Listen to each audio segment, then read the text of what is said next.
By now, you can find that we can drag and drop on components to do a lot of calculations.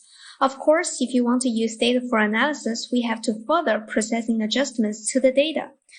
For example, consider how to figure out the sales top 10 products of the year. We can adjust the fields on the grouping table first. The dimension only holds the product name, and the indicator only retains sales. First step, let's start with the product name. Sort by sales. Select the product name in the dimension fields, pull down, select the descending order by sales in the descending order group. We find that the sales are too large to see clearly, so you can start from the drop-down box of the sales. Select numeric format. Adjust the unit of quantity to median. Then use the filter function in drop-down box to find the 10 products with the largest sales. Add conditions. Select the largest N.